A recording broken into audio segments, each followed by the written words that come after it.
World's biggest astrology community in Tamil. Online Astro TV, வாழ்வின் வெளிச்சம். Online astro டிவியை கண்டு மகிழுங்கள். நமது இந்த மாத கருத்தரங்கின் இறுதி பேச்சாளராக எப்போவுமே நம்ம ஐயா பேச்சு எதிர்பார்த்துட்டு ரொம்ப நேரம் வெயிட் பண்ணிகிட்ருப்போம். அதுபோல் இன்றைக்கி நம்ம பார்க்க வேண்டியது அருண்ராமனோட ஸ்பீச்சு.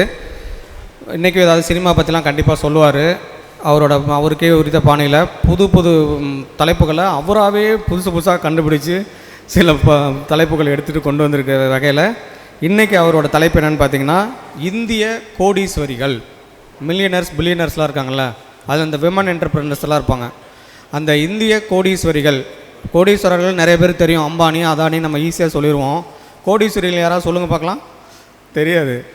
அது என்ன, நம்ம அப்புறம் கூகுளில் பார்த்தா தான் கேட்கும். அதெல்லாம் அண்ணன் பயங்கரமாக டெவலப் பண்ணி ஏகப்பட்ட விஷயங்களை எடுத்துகிட்டு நிறைய ஒர்க் பண்ணி கொண்டு வந்திருக்காரு. அடுத்த 1 மணி நேரம் நல்லா சூப்பராக இருக்கும். அண்ணன் அவர்களை பேச வருமாறு அன்புடன் அழைக்கிறேன். அனைவருக்கும் வணக்கம். கிரகங்கள் இயக்குகின்றன, மனிதன் இயங்குகிறான். வெற்றியாளர்கள் வெற்றி தரும் எண்களுடன் பயணிக்கின்றனர்.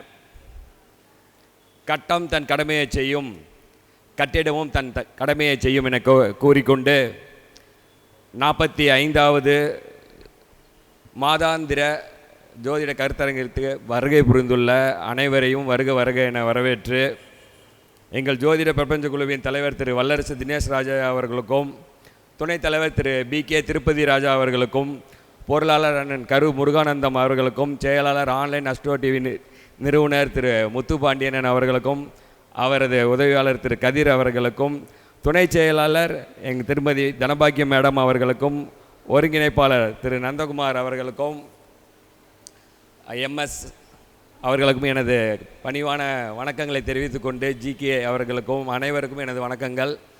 இன்றைய தலைப்பு கோடீஸ்வரிகள். இந்திய கோடீஸ்வரிகளை பற்றி நம்ம இது பண்ணுறோம். அதாவது எல்லாம் லைவாக இருக்கீங்களா? ஓகேவா? அனைவருக்கும் வணக்கம். கைத்தட்ட சொல்லி முருகானந்த ஐயா சொல்லி பயங்கர சவுண்டாக இருந்துச்சு. அப்போ தான் ஓகே, நல்ல எல்லாம் விழிப்பாக இருக்கீங்கன்ற மாதிரி இருந்தது. அதையே நானும் ஃபாலோ பண்ணிக்கிறேன். Okay, right. அதாவது இந்த தலைப்பு இந்திய கோடீஸ்வரிகள் அப்படிங்கிறது ஒரு வித்தியாசமான தலைப்பு. என்ன அப்படின்னா, இப்போ இந்த தலைப்பை பார்த்துட்டு எல்லா இந்த ஆன்லைன் அஸ்ட்ரோ டிவியை பார்க்குறவங்களும் சரி, எல்லாம் என்ன சொல்லுவாங்க, எல்லாம் உங்களோட ஜாதகத்தை எடுத்து வச்சுக்கிட்டு என்னென்னலாம் டைப்பில் சொல்கிறாரு, 11 ராகு இருந்தால், சுக்கிரன் இருந்தால், அப்படியே எல்லோரும் உங்கள ஜாதகங்கள் எல்லாத்தையும் புரட்ட ஆரம்பிச்சிருவீங்க. வீட்டில் இருக்க கோடீஸ்வரிகள் எல்லாம் நல்லா புரிஞ்சுக்கோங்க. இந்திய கோடீஸ்வரிகள், இந்தியாவில் இருக்கக்கூடிய மகளிர்கள் அனைவரும் கோடீஸ்வரிகள். அதாவது இந்த மனித இனம் இன்றைக்கி தலை தோங்கி இப்படி இருக்கிறதுக்கு அனைத்து பெண்களும் காரணம். இந்த இனம் நம்ம கோடான கோடி ஆண்டுகள் இருக்குது அப்படின்னா அதுக்கு காரணமே ஒரு பெண் தான். பெண் நினச்சாதான் அந்த இனமே இருக்கும், மனித இனம். அதனால் எல்லா பெண்களும் கோடீஸ்வரிகள், அதில் எந்த மாற்றமும் இல்லை. உணவை சமைத்து கொடுக்கின்ற பெண்கள் அனைவரும் கோடீஸ்வரிகள். கைதட்டலாமா? உணவை சமைத்து கொடுக்கும். அது இந்த ஆயா கடையிலேருந்து, அக்கா கடையிலேருந்து. இன்றைக்கி காலையில் இவர் கதிர் கூட்டிகிட்டு போனார், அண்ணா இங்கே ஒரு அக்கா கடைக்கு சாப்பிட போகலான்னு. அப்போ தான் நினச்சேன், இன்றைக்கி ஒரு அக்கா கடையும் ஒரு கோடீஸ்வரி கடை தான். ஏன்னா நமக்கு சாப்பாடு போடுற அக்காவும் கோடீஸ்வரி தான். அதனால் அது ராமேஸ்வரம் கேஃபே வரைக்கும் கோடி எவ்வளோ சம்பாதிச்சாலும் உணவை அளிக்கும் ஒவ்வொரு பெண்ணும் கோடீஸ்வரி தான். அதே மாதிரி கணவனுக்கு சிறந்த மனைவியாக விளங்குகின்ற அனைத்து மனைவிகளும் கோடீஸ்வரிகள் தான். திவ்யா பின்னாடி இருந்து சிரிக்கிறாங்க.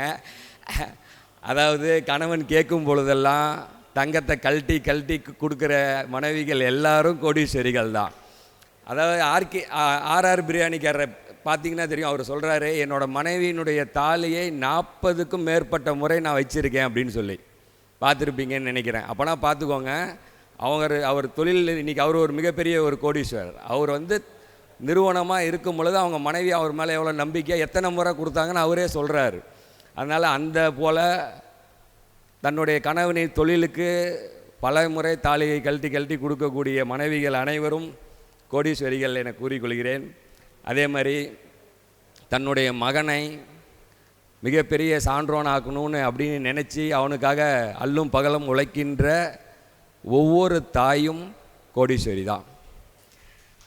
அது chess grandmaster Ramesh Babu, Praggnanandhaa தாய் முதல் கொண்டு அனைத்து தாயும், அந்த தாய் அந்த பையன் ஜெயிச்சு சாதனை புரிஞ்சு நின்னும் போது அந்த பையனுக்கு ₹1 கோடி இன்றைக்கி கண்டிப்பாக தமிழக அரசே கொடுத்துச்சு. தாய் கோடீஸ்வரி ஆனாங்களா இல்லையா? அதனால் அந்த மாதிரி தாயும் கோடீஸ்வரி தான். கணவன் மறைவதற்கு முன் மாங்கல்யத்துடன் நாம் சுமங்கலியாக மறைய வேண்டும் என நினைக்கின்ற மனைவிமார்கள் அனைவருமே உள்ளத்தால் கோடீஸ்வரிகள் தான். என்னங்க, அப்படிலாம் இன்னும் இருக்காங்க. அதே மாதிரி தமிழுக்கு ஔவையார் முதல் கொண்டு பல பாடல்களை எழுதிய பெண் பாடல்கள் ஆசிரியர்கள் அனைவரும் கோடீஸ்வரிகள். முகலாய பேரரசு படையெடுத்து வந்தபோது போரிட தொடங்கி ஆங்கில அரசு வரை தனது மகன்களை இழந்த ஒவ்வொரு தாயும் இந்த பாரத தாயின் கோடீஸ்வரிகள் தான். அது வேலு நாச்சியார் ஆகட்டும், ஜான்சி ராணி ஆகட்டும், எல்லாருமே கோடீஸ்வரிகள், இந்திய நாட்டின் கோடீஸ்வரிகள் தான். இன்றைக்கும் எல்லையில் காக்க அவங்களுடைய மகனை அனுப்பக்கூடிய ஒவ்வொரு தாயும் கோடீஸ்வரி தான். கப்பல் வாங்குவதற்கு தன்னுடைய அனைத்து நகைகளையும் கொடுத்த வஉசிக்கு கொடுத்த அவருடைய மனைவி மீனாட்சி அவர்களும் ஒரு கோடீஸ்வரி தான். இன்றைக்கெலாம் நினச்சி பாருங்கள், அன்றைக்கி வஉசி நான் பெரிய கோடீஸ்வர குடும்பத்தில் இருந்தவங்க எல்லாத்தையும் கொடுத்தாங்க. இன்றைக்கி நம்ம பொண்டாட்டிலாம் போய் போராட போகிறேன் அப்படின்னா தராங்களா? அரசியலுக்கு போனால் கொள்ளடிச்சு கொண்டு வந்து வீட்டில் போடுங்கிறாங்க. அந்த அம்மா மீனாட்சி அம்மா எல்லாத்தையும் கொடுத்துட்டு போச்சு. அதனால தான் இன்றைக்கி அந்த அம்மா பேரை நான் இங்கே சொல்கிறேன். அதே மாதிரி தன்னுடைய ஒரே மகனை இந்திய சுதந்திரத்திற்காக அனுப்பிய காமராஜரின் அன்னை சிவகாமியும் ஒரு கோடீஸ்வரி தான். இந்த மாதிரி பல கோடீஸ்வரிகள் இருக்காங்க. இந்த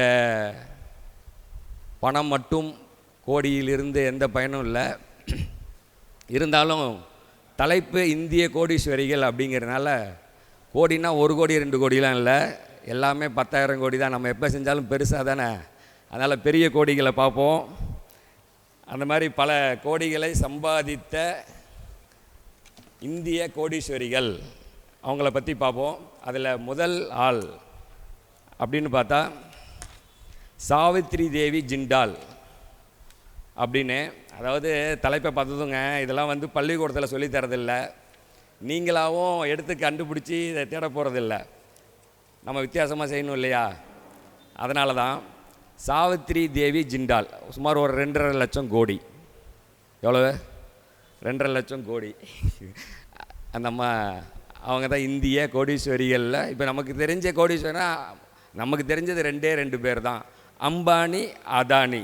அம்பானி அதானி, அது அந்த அதானிங்கிறது தெரிஞ்சது எப்போது? மோடின்னு ஒருத்தர் வந்ததுலேருந்து எல்லாம் அதானிக்கு கொடுக்க. வேறு யாராவது தெரியுமானா அப்புறம் டாட்டாவை தெரியும், அப்புறம் பிர்லாவை தெரியும். இவங்களை யாருக்குமே தெரியாது. நல்லா தெரியுங்க ஜிண்டால். பொதுவாக JSW ஸ்டீல், அது சேலத்தில் மேச்சேரியில் இருக்குது, பொட்னேரின்ற இடத்துல. அவங்க ஸ்டீல் மேனுஃபேக்சரர் பண்ணக்கூடிய ஒரு நிறுவனம். அவங்களுடைய அந்த முதலாளி அம்மா தான் இந்திய கோடீஸ்வரிகளில் முதன்மையானவர். அவங்க பிறந்த தேதி நம்ம நியூமராலஜிங்கிறதுனால இந்த பேரை மட்டும் இது பண்ணிக்குவோம். சாவித்ரி தேவி ஜிண்டால் பிறந்த தேதி 20/3/1950. 20/3/1950. அவங்க பார்த்திங்கன்னா ஓபி ஜிண்டால் குரூப் அப்படிங்கிற நிறுவனத்துக்கு இப்போ அவங்க தலைவராக இருக்காங்க. அது ஸ்டீல், அதாவது இரும்பு கம்பி, சிமெண்ட்டு, அப்புறம் இன்ஃப்ராஸ்ட்ரக்சர், ரோடு போடுறது போன்ற நிறுவனங்களுக்கெல்லாம் இது பண்ணுறாங்க. அதை அந்த கம்பெனி நிறுவனது அவங்களுடைய கணவர். அவருடைய பெயர் ஓபி ஜிண்டால். ஓபி ஜிண்டால். அவர் 2005 இறந்துடுறாரு. அதுக்கப்புறம் இந்த அம்மா அந்த கம்பெனியை எடுத்துக்கிட்டதுனால இவங்க இந்தியாவின் கோடீஸ்வரியாக வராங்க. அந்த ஓம் பிரகாஷ் ஜிண்டால் அப்படிங்கிறவர் ஹரியானா மாநிலத்தில் பிறக்கிறாரு, ஒரு விவசாய குடும்பத்தில். அவருடைய 20வது வயதில் ஒரு ஹரியானாவிலேருந்து கல்கத்தாவுக்கு போய் 1614 கிலோமீட்டர், ஹரியானா இந்த முக்கில் இருக்குது, கல்கத்தா இந்த முக்கில் இருக்குது, ட்ராவல் பண்ணி அங்கே போய் ஒரு ஸ்டீல் கம்பெனி சின்னதாக ஆரம்பித்து உலகப்போரில் வேஸ்டான இரும்புகள் எல்லாத்தையும் கொண்டு வந்து அதை சின்ன சின்ன பைப்பாக செய்கிறாரு. அதை செஞ்சுட்டு அதுக்கப்புறம் அப்போ பார்த்திங்கன்னா அவருக்கு ஒரு கல்யாணம் ஆகுது. அவங்க ஒய்ஃப் வந்து 3 ஆண் குழந்தைகள் இறந்துடுறாங்க. அதுக்கப்புறமா 2வதாக இந்த சாவித்திரி, அந்த இறந்தவங்களுடைய தங்கச்சி தான் இந்த சாவித்திரி. அவங்கள திருமணம் செய்கிறாங்க. இவங்களுக்கு 2 குழந்தைங்க இருக்குது. அடுத்து அந்த ஸ்டீல் கம்பெனி கொஞ்சம் பெருசு பண்ணுறாரு. தேதி நோட் பண்ணிக்கோங்க, 22 மே 1952. 22 வயசில் 1952 இன்னொரு கம்பெனியை போட்டு கட்டக்கில் சின்னதாக ஜம்ஷெட்பூர் டாட்டா அவரோட நிறுவனத்தில் இருந்து வீணாகக்கூடிய இரும்புகளை கொண்டு வந்து போட்டு அங்கே ஒரு கம்பெனி. நல்லா பாருங்கள், 2 கம்பெனி ஆரம்பிக்கிறார். அது வேஸ்ட்டு ஸ்டீல்ஸை வச்சு யூஸ் பண்ணி கம்பெனியை போட்டு வளர தொடங்கிய நிறுவனம் இன்று 2.5 லட்சம் கோடிக்கு சொந்தக்காரராக ஒரு மகளிரை உருவாக்கி இருக்கிறது. 10 மகளிரை பற்றி தான் சொல்ல போகிறேன், ரொம்பலாம் இழுக்கலை. ஆனால் இந்த 10 மகளிருக்குள்ளாரையும் என்ன இருக்குங்கிறத கடைசியாக சொல்கிறேன், புரிஞ்சுக்கோங்க. இந்த மகளிர் நல்ல கதையை கேட்டுக்கிட்டே வந்தால் தான் கதை புரியும். இந்த அம்மா ஒரு கணவன் இறந்துற கணவனோடவுக்கு 2-3 குழந்தைங்க, அவங்களுடைய இறந்துடுறாங்க. அவங்களோட தங்கச்சி தான் இவங்க சாவித்திரி. இந்த அம்மா இவ்வளோ பெரிய கோடீஸ்வரியாக இருக்குது. அடுத்தது ரேணுகா ஜுன்ஜுன்வாலா, 2வது கோடீஸ்வரி, இந்திய கோடீஸ்வரியில் இருக்கக்கூடிய இவங்க ரேகா ஜுன்ஜுன்வாலா. சும்மா 72,814 கோடி, 72,814 கோடி. இவங்க பிறந்த தேதி 12/9/1963. இவங்க யார் அப்படின்னு கேட்டால் ரேகா, நடிகை ரேகாவை தெரியும் எல்லாருக்கும். ஆனால் அந்த ரேகா இல்லை, இது வந்து தனி, இது வேற ஒரு ரேகா. இந்த ரேகா ஜுன்ஜுன்வாலாங்கிறவங்க என்னென்னா, ராகேஷ் ஜுன்ஜுன்வாலான்னு ஒருத்தர் இருக்கார். அவர் வந்து 1985 5,000 ரூபாய்க்கு ஷேர் வாங்கி விற்கிறாரு. எவ்வளோக்கு? 5,000 ரூபாய்க்கு 1985 ஷேர் வாங்கி விற்கிறவர் ஏதோ ஒரு 10,000 20,000 லாபம் பார்க்குறாரு. என்னோ ஒரு லாபத்தை பார்க்குறாரு. ஓகே, இதுதான் நல்ல இடம் நமக்கு அப்படின்னு சொல்லிட்டு அந்த வியாபாரத்தை பண்ணிக்கிட்டே வராரு. அவர் சாகும்போது 2022 அவரோட சொத்து மதிப்பு எவ்வளோ இருக்கும் சொல்லுங்கள்? ஷேர் மார்க்கெட்டுக்கு போனவங்கலாம் இருக்காங்க. ஷேர் மார்க்கெட்டுக்கு புருஷன் போனால் பொண்டாட்டி விடுமா? விடாது. இந்த அம்மா விட்டுருக்கு. 5,000 ரூபாய்க்கு போயிருக்காரு. இந்த அம்மா கல்யாணம் ஆன தேதி வச்சுக்கோங்க, 22 பிப்ரவரி 1987. 22 பிப்ரவரி 1987 சார் உங்கள் பிறந்தநாள? ஓ, 22 பிப்ரவரி தான் உங்கள் கல்யாண நாள். Okay, right. ஓகே. அதாவது 22, இன்றைக்கி தேதி 22 மார்ச். நல்லா அதையும் பார்த்துக்கோங்க. 22 பிப்ரவரி 1987 அவங்களுக்கு கல்யாணம் ஆகிருக்கு. 85 5,000 ரூபா முதலீடு. அப்போது 87 கல்யாணம் பண்ணும்போது அவர்கிட்ட எவ்வளோ முதலீடு இருந்திருக்கும் நினச்சி பாருங்கள். ஆனால் இன்றைக்கி அந்த அம்மா இந்திய கோடீஸ்வரிகளில் 2வது இடத்தவங்க 72,814 கோடிக்கு அந்த அம்மா ஓனர் ஆகிருக்கு. 5,000 ரூபா முதலீடு. இன்றைக்கி அவர் இறக்கும்போது அவரோட பணம் எவ்வளோ இருந்ததுன்னா 50,000 கோடி. 50,000 கோடி. இந்த டைட்டன் வாட்செல்லாம் பார்ப்பீங்க இல்லையா கம்பெனிங்க, அதோட பெரும்பான்மையான ஷேர்ஸ் அவங்கக்கிட்ட தான் இருக்குது. அதுதான் ராகேஷ் ஜுன்ஜுன்வாலா.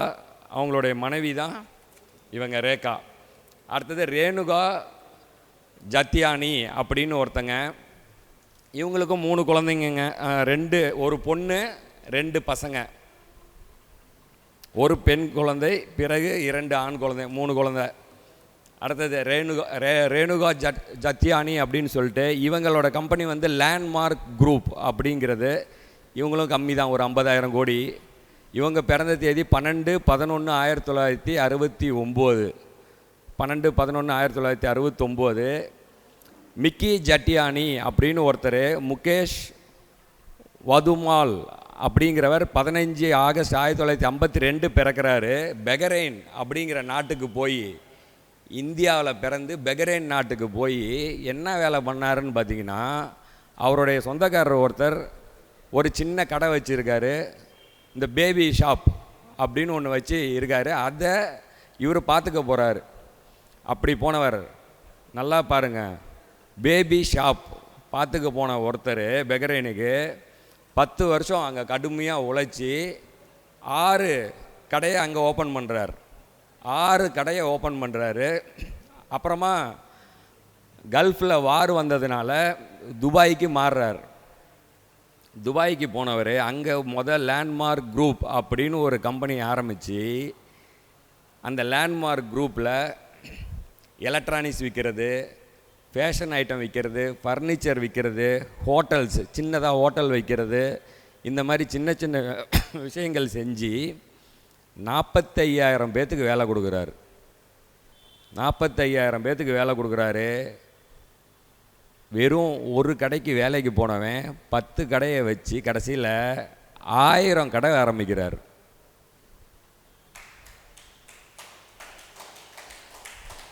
மிடில் ஈஸ்ட் ஃபுல்லுமே 2008 ஒரு சின்ன கம்பெனி இவங்களை வாங்குகிறாங்க.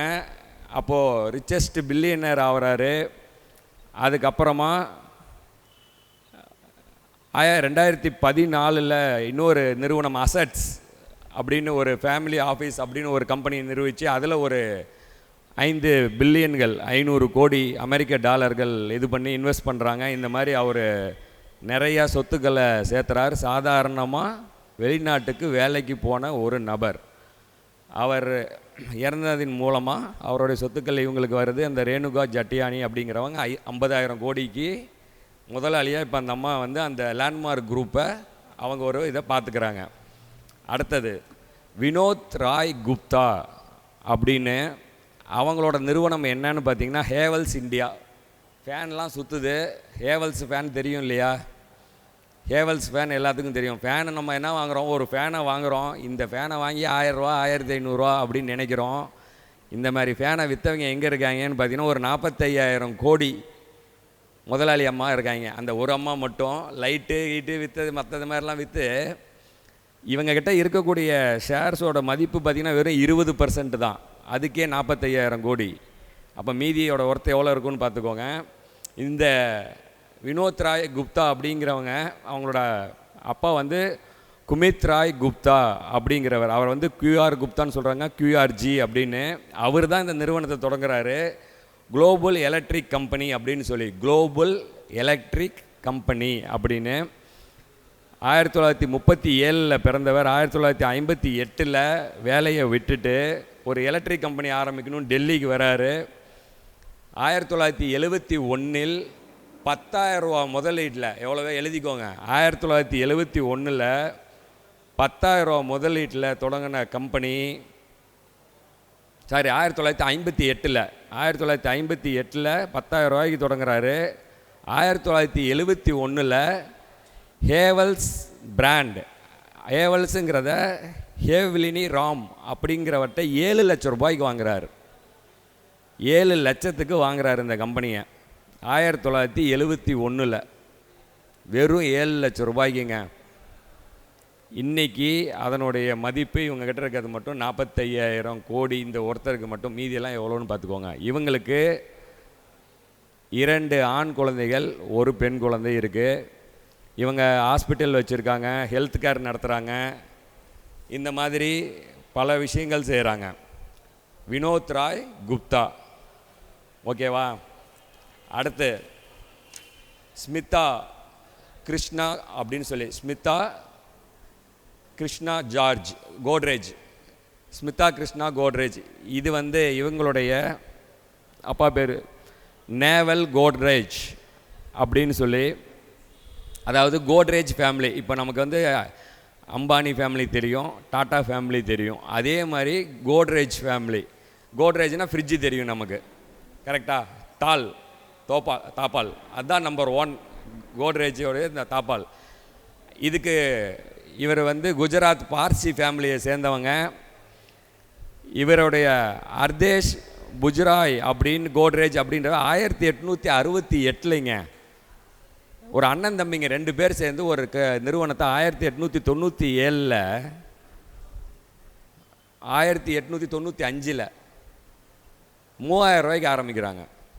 வெறும் 3000 ரூபாய்க்கு 1895ல் 3000 ரூபாய்க்கு ஆரம்பித்த கம்பெனி வெறும் 215 ஸ்கொயர் ஃபீட்டில் பூட்டு தயாரிக்கணும், அப்புறம் இந்த சிசர்ஸு இந்த மாதிரி ஒரு இரும்பு சாமான்கள் மெடிக்கல் எக்யூப்மெண்ட்ஸ் தயாரிக்கணும் அப்படின்னு சொல்லி அவர் ஆரம்பிக்கிறாரு. அந்த அர்தேஷிர் புஜ்ராஜ் அப்படிங்கிறவர், அதாவது இந்த கோட்ரேஜோடைய ஃபஸ்ட்டு அவருடைய கல்யாணம் ஆகி குறிப்பிட்ட 2 மாதத்துக்குள்ளார அவங்க மனைவி மேலேருந்து கீழே விழுந்து இறந்துடுறாங்க. அதுக்கப்புறம் கல்யாணமே பண்ணிக்கல. அவரோட தம்பிக்கு கல்யாணம் ஆகி அவங்களுக்கு பிறந்த குழந்தைங்கள வர்றது தான் இந்த அம்மா ஸ்மிதா கிருஷ்ணாங்கிறவங்க. டாட்டாவுக்கும் கல்யாணம் ஆகி குழந்தைங்க இல்லை, அதை ஞாபகத்தில் வச்சுக்கோங்க. இந்த 200 ஃபீட்டில் ஆரம்பித்த நிறுவனம் 1897லேருந்து ஒரு கோட்ரேஜ் அப்படிங்கிறது ஒரு அவங்க சமுதாயத்தினுடைய பெயர். கோத்ராஜ் அப்படிங்கிற கம்யூனிட்டி பேர் தான் அவர் வந்து கோட்ரேஜின்னு மாற்றி அவர் கையெழுத்து போடுற சிம்பிள் தான் நம்மக்கிட்ட இருக்கிற அந்த கோட்ரேஜுங்கிறது. அந்த கோட்ரேஜுங்கிறது அவர் எப்படி கையெழுத்து போடுவாரோ அதை அப்படியே ஃபோட்டோ எடுத்து கோட்ரேஜின்னு நமக்கு ஆக்கிட்டாங்க. அவங்களுடைய சொத்தின் மதிப்பு 35,000 கோடி. இவங்களது ஒன்று மட்டும், இந்த அம்மாவுக்கு மட்டும், மற்றவங்களதெல்லாம் இன்னும் இருக்குது. இது ஒரு 20% ஸ்டேக் மட்டும். அடுத்தது கிரண் மசுந்தார் ஷா, எல்லாமே வெளியாளுங்க தான், நம்மால் வருவாங்க. அடுத்தது இவங்க பிறந்த தேதி 23/3/1953. இவர்களுடைய சொத்து மதிப்பு 33,000 கோடி. இவங்க யாருன்னா பயோகான் அப்படின்ற நிறுவனத்தை தொடங்கின, பெங்களூரில் தொடங்கின பயோகான் லிமிடெட் அப்படிங்கிற தொடங்கின கிரண் மசுந்தார். இந்த அம்மா பார்த்திங்கன்னா இவங்க தான் மைக்ரோ பயாலஜி அப்படிங்கிறது 2000 ரொம்ப ஃபேமஸாக வந்தது. எப்படி கம்ப்யூட்டர் டெக்னாலஜி ஒரு பக்கம் ஹையஸ்ட்டாக போச்சோ அதே மாதிரி இதுவும் ஹையஸ்ட்டாக வேகமாக வளர்ந்தது. அதில் வளர்ந்த நபர். இவங்களுடைய கம்பெனியை வந்து 1978ல் இன்றைக்கி இதோட மதிப்பு 33,000 கோடின்னு அவங்க தொடங்கும் பொழுது 10,000 ரூபாயில் தொடங்கியிருக்காங்க. வெறும் 10,000 ரூபாயில் ஷெட்டில், கேரேஜ், கார் நிறுத்தக்கூடிய இடத்துல வாடகைக்கு எடுத்து தொடங்கின நிறுவனம். 70% இந்த அம்மா கிட்ட தான் இருக்குது, 30% வெளியில் இருக்குது. இவங்க பயோகான் லிமிடெட் அப்படிங்கிற நிறுவனத்தை வச்சுருக்காங்க. அடுத்தது தமிழ்நாட்டை சேர்ந்த ராதா வேம்பு. அவங்க 1972-73 பிறந்ததாக இருக்குது. அவங்களது ஒரு 32,000 கோடி அவங்களோட ஒரு ஸ்டேக்கு. அவங்க வந்து பார்த்திங்கன்னா ஜோகோ கார்பரேஷன் அப்படின்னு சாஃப்ட்வேர் கம்பெனி வச்சுருக்கக்கூடிய இதில் அண்ணனும் இவங்களும் சேர்ந்து அந்த கம்பெனியை நிறுவியிருக்காங்க. அதில் ஷேர்ஸ் இவங்களுக்கு ஈக்குவலாக இருக்கிறதுனால இவங்களுடைய மதிப்பு ஒரு 32,000 கோடிக்கு மேலே இருக்குது. இவங்க பிறந்த தேதி இல்லை, ஓகேங்களா. அடுத்தது அவங்க பிரதர் நேம் ஸ்ரீதர் வேம்புன்னு சொல்லிட்டு இவங்களும் இவங்க சிஸ்டர் தான் சேர்ந்து பண்ணது. அடுத்த ஆள் பார்த்திங்கன்னா அனு ஹாஜா அப்படின்னு சொல்லி 3/8/1942 பிறந்திருக்காங்க. தெர்மேக்ஸ் அப்படின்னு ஒரு கம்பெனி. இதெல்லாம் போட்டு பாருங்கள், இது இவங்களுடைய பேர் அனு ஆஜா. 3/8/1942. சார் ரொம்ப சின்ன கம்பெனியாக பாய்லர்ஸ் செஞ்சு ஆஸ்பத்திரிக்கெலாம் கொடுத்துக்கிட்டு இருந்த ஒரு நிறுவனம். அது ஒரு 30,000 கோடி அளவுக்கு சம்பாதிச்சிருக்கு. இவங்களுடைய ஹஸ்பண்ட் ரோஹிந்தன் அப்படிங்கிறவர் 1996 இறந்துருக்காரு.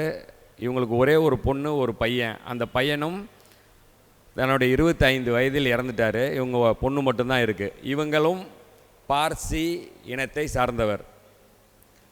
அடுத்தது லீனா திவாரின்னு சொல்லிட்டு யூஎஸ்வி ஃபார்மா மெடிக்கல் கம்பெனியை சேர்ந்த அவங்க ஒரு 30,000 கோடி. அவங்க பிறந்த தேதி 9/3/1957. லீனா திவாரி அப்படின்னு சொல்லி. யூஎஸ்வி ஃபார்மா அப்படிங்கிறது அவங்க தாத்தா ஆரம்பித்தது. 1961 2 லட்சம் ரூபாயில் ஆரம்பித்த நிறுவனம் இன்றைக்கி 30,000 கோடியில் இருக்குது. அவங்க வந்து கேன்சர் ட்ரக்கு தயாரிப்பதில் ரொம்ப முக்கியமான விஷயங்கள் இருக்காங்க. அதுக்கப்புறம் டயபெட்டிஸ் சுகருக்கான விஷயத்தில் பண்ணுறாங்க. அடுத்தது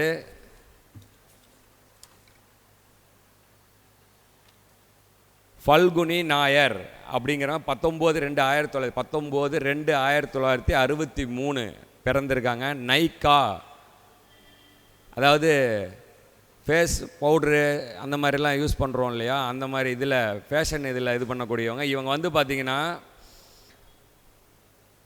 63 பிறந்துட்டு 93 வரைக்கும் கோட்டக் மகேந்திரா கம்பெனியோட குரூப்பில் வேலை பார்த்துட்டு வெளிநாடுக்கு போயிட்டு 2001 இந்தியாவில் வந்து 2005 கோட்டக் மகேந்திரா கேபிட்டல் அப்படிங்கிற இடத்துல வேலை பார்த்துட்டு இருக்காங்க.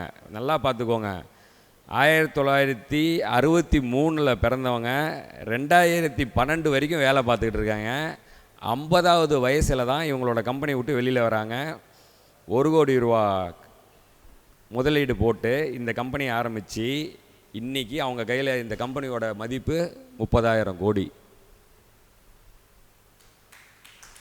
வெறும் ஃபேஷன், அதுவும் ஆன்லைனில் ஆரம்பித்தது 2012 ஆரம்பித்து இன்றைக்கி 21 இந்த அளவுக்கு.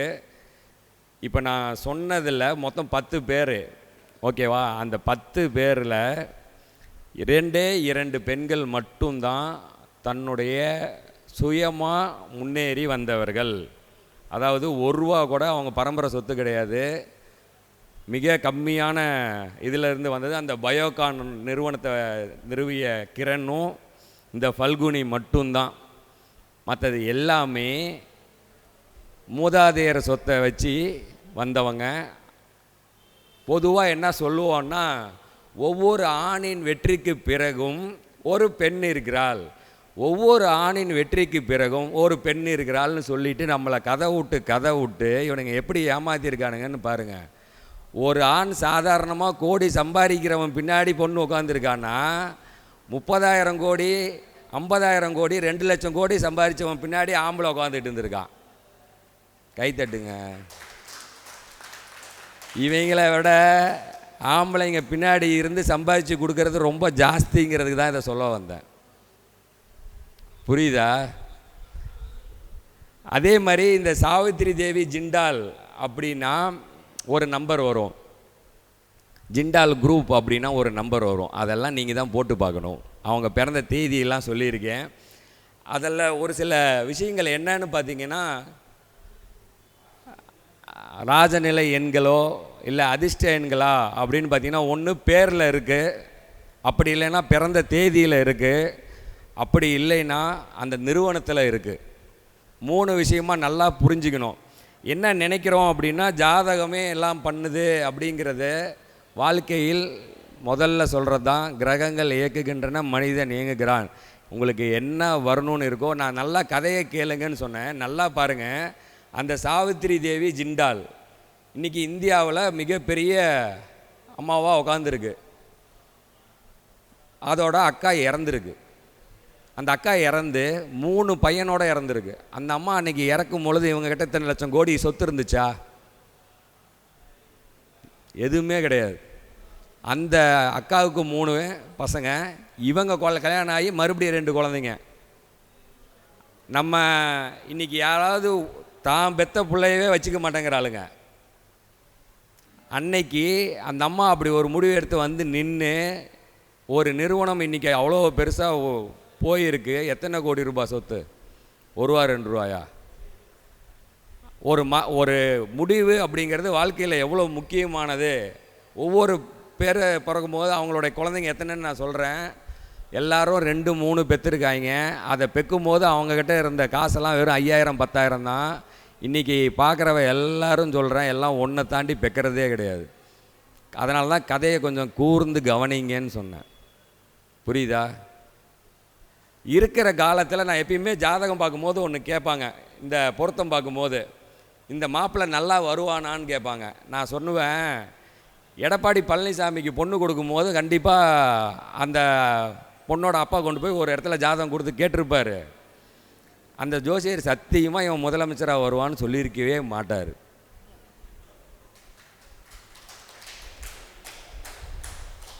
ஆனால் வந்தார்ல, ஒரு கிளை தலைவராக இருந்திருப்பார் மிஞ்சி போனால் கல்யாணம் பண்ணுறப்போ.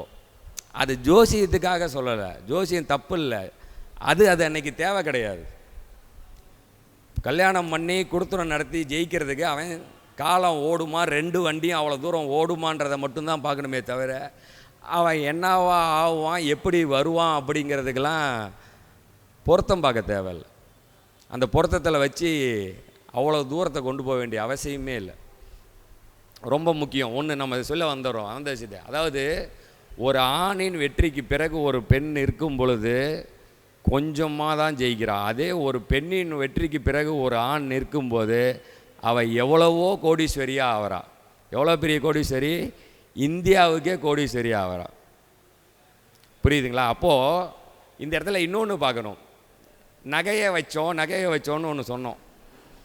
தொழில் நிறுவனத்தை தொடங்கும் போது இப்படிலாம் நடந்தது அப்படின்னு சொல்லி அதை நல்லா பாருங்கள். ரொம்ப கடினமாக உழைக்கும் பொழுது கணவர், அவங்களுடைய துணைவியார் தயவு செய்து பார்க்கக்கூடிய எல்லாருமே அந்த பணத்தை கொடுத்து உதவுறதுக்கு இன்றைக்கி ஒரே ஒரு ஆப்ஷன் நகையை தவிர வேறு ஒன்றும் கிடையாது. நான் ஒரு இடத்துல போய் வண்டி நிறுத்தினது 2 பேர் நோட்டீஸை கையில் நீட்டினாங்க. நோட்டீஸை வாங்கினதும் அந்த பையன் சொல்கிறான், சார் எங்களுக்கு எங்கள் பேங்க்கில் எப்போ வேணால் கோல்டு லோன் தரோங்கன்னா. நான் திரும்பி கேட்டேன், ஏன்டா அங்கே வைக்கிறதுக்கு ஏதாவது இருந்தால் தானே, எல்லாத்தையும் தான் இப்படி சொல்லி வாங்கிட்டீங்க. உன் பேங்க்கில் லோனு கொடுக்குறேன், தொழிலை பண்ணுறோம், அதுக்கு ஏதாவது உதவுறோன்னு சொல்லி கேட்க வேண்டியதுடா. உன் பேங்க்கில் என்னடா ஜொல் லோன் கொடுக்குறது? எந்த பேங்க்குக்கு போனாலும் ஜொல்லை கொடுத்தா லோன் கொடுக்க போகிறோம், அதில் என்னடா இருக்குது உங்கள்கிட்ட? இல்லை சார், என்கிட்ட இதை தான் சொல்ல சொன்னாங்க. உன்கிட்ட இதை தான் சொல்ல சொன்னாங்கன்னா இதை சொல்லாத, போய் அக்கௌண்ட்டை ஓப்பன் பண்ணுறா பண்ணு, இதெல்லாம் தேவையில்லாத வேலை போ அப்படின்னு சொல்லி. அதாவது நல்லா பாருங்கள், டிவியை திறந்தா ஒரு நடிகை உடனே நகையை வைக்க வேண்டாம், வா விற்கலான்னு கூட்டிகிட்டு போகிறா. வைக்காத, வித்தரலாங்கிறா. அது இன்னைய ரேட்டுக்கு அப்படியே என்னைக்கு இவளுங்க வந்தாளுங்களோ அன்னையிலேருந்து பவுனு இறங்கவே இல்லை. இவளுங்களும் வாங்கி வாங்கி வாங்கி வாங்கி விற்கிறாங்களுங்க. கடைசியில் பார்த்தான், உலகத்திலேயே இந்தியாவில் இருக்கிற பொம்பளைங்க வீட்டில் இருக்கிற நகைகள் தான் அதிகமாக வச்சுருக்காங்கன்னு. அப்போது வீட்டில் இருக்க பொம்பளைகிட்ட இருக்க நகை எல்லாத்தையும் வாங்கி கொண்டு போய் பேங்க்கில் வச்சாலும் விற்றாலும் எப்படி பண்ணாலும் அது குறையிறதா இல்லை, இவனுங்க நம்மளை விடுறதா இல்லை. சரி, இது ஒரு பக்கம் ஓடுதா. நம்மக்கிட்ட ஜாதகம் பார்க்க வரவங்கள்ட்ட பார்க்குறேன், வர்றவங்க எல்லாம் கழுத்தில் மஞ்சள் கயிறாக இருக்காங்க. என்னடா இது? சரி ஓகே, கட்டத்தை பார்க்குறேன், 2ல் குரு அக்கரமாக இருக்கார், இல்லைன்னா எங்கேயோ போய் குரு எப்படி ஆயிடுறாரு. ஏங்க ஏதாவது நகையெல்லாம் கோல்டெல்லாம்? ஆமாம் சார், எல்லாம் பேங்கில் இருக்குது. எல்லாம் என்ன இந்த குருவை அப்படின்னு நம்ம அந்த பக்கம் ஆங்கிளில் பார்த்தா இவனுங்க கொண்டு போய் ரோட்டில் நின்னாலே கொடுக்கறது என்ன. அதனால் என்னென்னா, உங்களுடைய கணவருடைய வெற்றிக்கு இந்த தங்கம் மிகப்பெரிய வேலையை பார்க்குது. அதை கொடுக்கும்போது நம்ம ஆர்ஆர் பிரியாணிக்காரரு 41 முறை நினச்சி பாருங்கள். நான் அவர் கணக்காக வச்சு சொல்கிறாருன்னா அப்போ எத்தனை முறை அவர் கொடுத்து வாங்கி எவ்வளோ கஷ்டப்பட்டு இன்றைக்கி உட்காந்துருக்காரு. இன்றைக்கி அவர் சொல்கிறாரு, என் கார் எத்தனை இருக்குதுன்னு எனக்கே தெரியாது, வீடு எத்தனை இருக்குன்னு. அந்த மாதிரி ஒரு வெற்றி வரும். ஒரு உழைப்புக்கு மனைவி முழு நம்பிக்கையை கணவன் மீது செலுத்தினால் நிச்சயம் எல்லாருடைய வாழ்க்கையிலும் வெற்றி வரும். அதை புரிஞ்சுக்கோங்க. இதில் இந்த 10 பேர் மட்டும் இல்லைங்க, நிறையா இருக்காங்க. ஆக்சுவலாக நாங்கள் பேசிகிட்டு இருக்கும்போது நந்தகுமார் ஐயா கேட்டாங்க, ரோஷினி நாடார் வந்துடும் இல்லைங்க. ரோஷினி நாடாரா? அந்த பேர் இந்த 10 பேர்த்தில் இல்லையே அப்படின்னு. இல்லைங்க, அது பயங்கர பணக்கார சிவநாடாரோட பொண்ணு, அதுக்கு இன்னும் வரல. 84,000 கோடி அவங்க சொத்து இருக்குது, இன்னும் பிரித்து கொடுக்கல போல். அது இன்னும் கரெக்டான ரிசல்ட்டில் வரல. இன்னும் ஒரு சிலர்லாம் இருக்காங்க. இப்போ நயன்தாராலாம் ஒரு கோடீஸ்வரி தான், செல்ஃப் மேடு தான். பட் இருந்தாலும் இதெல்லாம் 10,000 கோடி 30,000 கோடிக்கு வந்துட்டோம். நம்ம அந்த கீழ்கோடிகளில் வந்திருந்தோம்னா அவங்கெல்லாம் வந்திருப்பாங்க. இந்த விஷயத்தில் பொறுத்த வரைக்கும் 2 விஷயங்கள் தெளிவாக புரிஞ்சுக்கோங்க. ஆண்களின் வெற்றி மிகப்பெரிய வெற்றியாக இருக்குது. அதே மாதிரி 3 குழந்தைங்க பெற்றுக்கோங்க. 3 குழந்தை பெற்றவங்கெல்லாம் கோடீஸ்வரியாக இருக்காங்க. அதை ஒன்று நோட் பண்ணிக்கோங்க. அடுத்தது, இப்போ நம்ம ஜென்ரலான விஷயத்துக்கு சொல்லிடுறேன். கணவன் தொழில் ஆரம்பிக்கிறார், அந்த தொழில் அப்படிங்கிறது இந்த 10 பேர்த்தோட கதையில் பாருங்கள். ஷேர் மார்க்கெட்டுக்கு போனால் தோல்வி. ஆனால் ஷேர் மார்க்கெட் போன ராகேஷ் ஜுன்ஜுன்வாலா இப்படி சம்பாரிச்சிருக்காரு. என்னன்னா, ஒரு மரம், ஒரு விதை ஒரு வாரம் வைக்கப்படுது. அந்த மரம் வந்து நல்லா காய்ச்சிச்சு, நல்லா பழம் வந்துச்சுன்னா அதை அனுபவிக்க அவன் இல்லாத போது அவனுடைய பரம்பரையில் உள்ள அடுத்த சந்ததி அதை அனுபவிக்கிறது. அதுதான் மெயினான விஷயம். அதனால் அந்த மரத்தை ஒருத்தர் நடுறேன்னு சொல்லும்போது அதை சந்தேகமாக பிடுங்கி பார்க்காம அந்த கணவன் மீது நம்பிக்கையை வச்சு, இப்போ ஆன்லைன் அஸ்ட்ரோ டிவி முத்துப்பாண்டிக்கு 3 பெண் குழந்தை. பார்த்திக்கோங்க, அந்த 3 பெண் குழந்தை பிறந்ததுனால தான் அவர் கோடீஸ்வரி. கோடீஸ்வரிகளில் 3 கோடீஸ்வரிகளை வைத்திருக்கின்ற, அதாவது தன் மனைவியோட 4 கோடீஸ்வரிகளை வைத்துள்ள ஒரு கோடீஸ்வரர் நமது ஆன்லைன் முத்துப்பாண்டி. ஆமாம், அதனால தான் அவர் இந்த ஆன்லைனில் 2 கோடி சப்ஸ்கிரைபர், 2 கோடி வியூஸ் போனவங்க பார்த்துருக்காங்க. அப்போனா பார்த்துக்கோங்க, இத்தனை கோடி வரணுன்னா இதெல்லாம் இருக்குது விஷயங்கள். ஆமாம், ஓகேவா? அதே மாதிரி அடுத்தது ஜோதிட ரீதியாக வரும்போது, அதாவது ஜாதகம் வரும், பார்க்குறோம். இது ஏன் நம்ம போய் இந்திய அளவில் ஆராய்ச்சி அப்படின்னா, இது ஒரு குறுகிய வட்டம் இல்லைங்க. ஜாதகத்தை எந்த பக்கத்தில் வேணாலும் நம்ம இந்திய அளவில், உலக அளவில் திரும்பி பார்க்கணும், நிறையா விஷயங்கள் ஆராயணும். அதுக்கு எப்போ பேசிக்காக நமக்கு தெரியணும்னா, இன்றைக்கி காலையில் முதல் பேச்சாளராக இன்றைக்கி ஒருத்தர் இறங்கினார், முதல் பேசினார். அடுத்த இதெல்லாம் சீக்கிரமாக நம்ம பாப்பா பேச போகுது. இவங்களுக்கெல்லாம் என்னென்னா, இந்த சின்ன வயசில் வராங்க. நான் வந்து ஜாதகம் கற்றும்போது எல்லாம் கிழவனாக வருவாங்க, எல்லாம் வயசானவங்கலாம் வருவாங்க. இப்போ சதையெல்லாம் ஒரு 25 வயசில் இருந்து ஜாதகம் பார்ப்பியா? அவர் 25, பாப்பாலாம் 13 வயசுலேருந்து ஜாதகம் 12 வயசுலேருந்து பார்க்க ஆரம்பிச்சிருக்காங்கன்னா, இவங்களுக்கு வந்து நாலேஜை வந்து பெருசாக பார்க்கலாம். இவங்களுடைய ஜாதகங்கள்லாம் இப்போ நான் இந்த பேர்லாம் சொல்கிறேன், இந்த பேர்லாம் புரியாத பேர் தான். ஆனால் இப்படி ஒரு விஷயம் இருக்குங்கிறத இவங்க போய் தேடுவாங்க. அப்போ இதெல்லாம் இன்னும் கொஞ்சம் ஆய்வுகள் அதிகமாகும். ஓ, இப்படிலாம் கூட பார்க்கலாமா, இப்படி கூட யோசிக்கலாமா? அதுக்கு என்ன தெரியணும்னா, நம்ம வீட்டில் இருக்க 4 பேர்த்து ஜாதகத்தை எடுத்து போட்டுக்கணும். ஏன்னா இந்த 4 பேரை என்னென்னலாம் பண்ணுவான்னு நமக்கு தான் தெரியும். வேறு யாருக்காவது தெரியுமா? ஊரில் என் பையன் ரொம்ப நல்ல பையங்கன்னுவாங்க. அந்த கட்டத்தை எடுத்து போட்டுக்கிட்டு, இந்த பையன் ஊருக்கு நல்ல பையன், நமக்கு எவ்வளோ தொல்லை கொடுக்குற பையன், அது என்ன லக்னம், என்ன ராசி அப்படின்னு உட்காந்து பார்க்க ஆரம்பித்தால் பெருசாக வரும்.